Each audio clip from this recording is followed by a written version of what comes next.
Kalau kita mau mengkomposkan sampah organik di rumah, maka kita memerlukan komposter. Secara umum kita akan ada ya 3 jenis komposter, yaitu pertama tipe anaerobik tertutup rapat, kemudian yang kedua adalah tipe semi aerobik perlu sedikit udara, kemudian yang ketiga tipe aerobik perlu kecukupan udara. Yang dimaksud dengan komposter anaerobik adalah komposter yang dalam proses pengomposannya harus ditutup rapat agar tidak ada udara yang masuk ke dalamnya. Kemudian produknya ini berupa pupuk cair. Tadi Pak Wahyono sudah menyampaikan ya.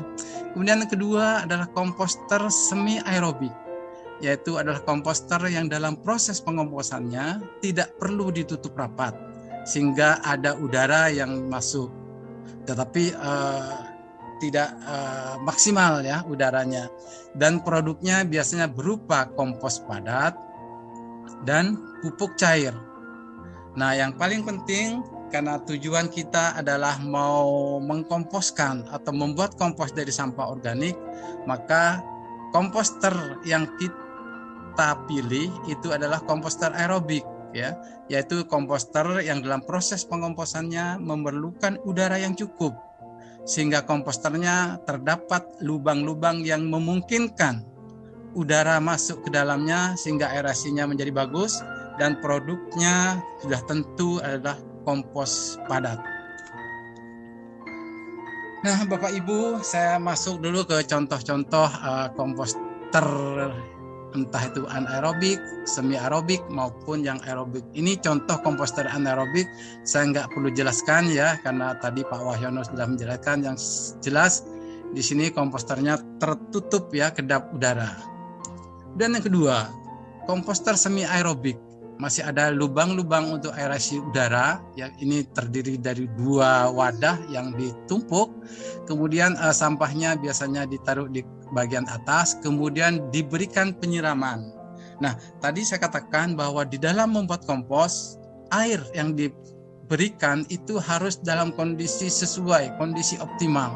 Tapi karena ini tujuannya tidak hanya membuat kompos tapi juga membuat pupuk cair, maka air yang diberikan itu berlebih sehingga nanti limbah cair atau pupuk organik cairnya bisa diambil lewat keran ini.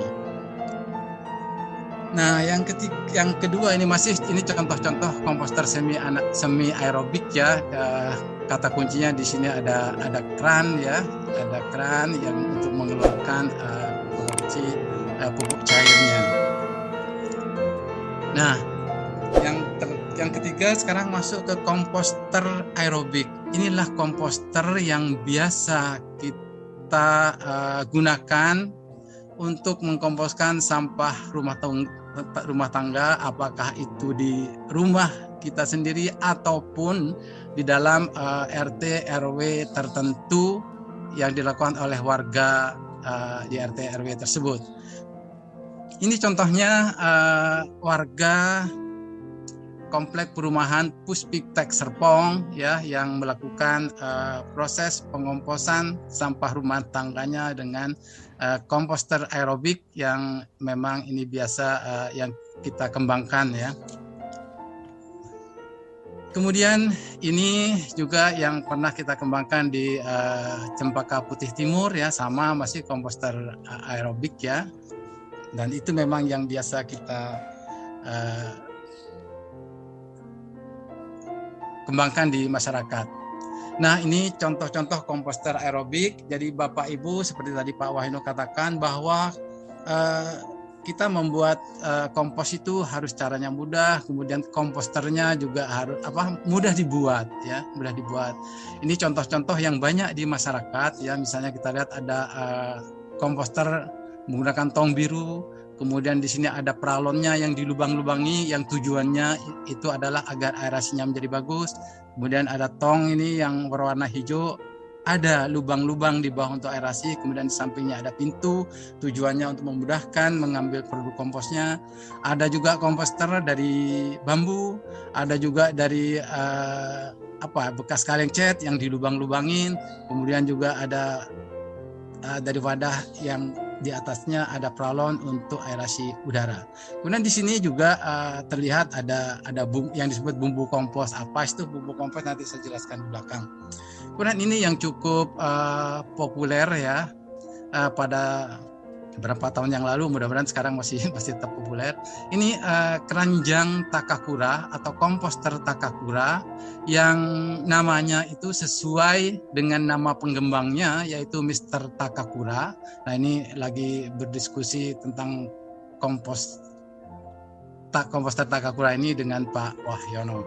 Jadi Bapak Ibu, intinya adalah Bapak Ibu bisa membuat sendiri komposternya, dan komposternya setelah dibuat nanti setelah diajarkan bagaimana membuat komposnya yang juga mudah, akan bisa membuat di rumah masing-masing. Nah, ini juga contoh komposter aerobik ya, yang berbentuknya seperti drum berputar. Ini tujuannya untuk memudahkan di dalam pengadukan, karena dalam proses pengkomposan juga perlu pengadukan agar aerasinya menjadi bagus. Ini komposter aerobik contoh yang lain, bagus ya Bapak Ibu ya. Di atas masih terlihat sampahnya, di bawah udah terlihat hasil kompos yang dihasilkan. Nah, sekarang berdasarkan komposter yang tadi saya sampaikan, mana yang akan dipilih. Nah, untuk memilih komposter kita harus memperhatikan prinsip-prinsip ini.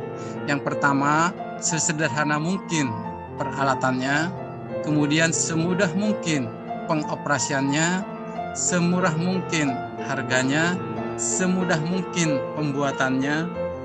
Nah, ini juga yang penting ini, sejauh mungkin problem bau dan belatung. Nah, biasanya kalau udah ada bau, ada belatung, dan ini yang membuat, ini kan yang hadir banyak ibu-ibu, yang buat itu adalah ibu-ibu. Wah, kalau ada bau, mudah apalagi ada belatung, bisa berhenti bikin komposnya. Dan selanjutnya adalah usahakan menggunakan bahan yang tidak terpakai lagi ya, misalnya ember bekas yang udah pecah sedikit, kita retak, ataupun kaleng cat dan sebagainya, kalau tidak ada komposter yang lebih bagus. Nah, seperti saya katakan tadi, bahwa karena tujuan kita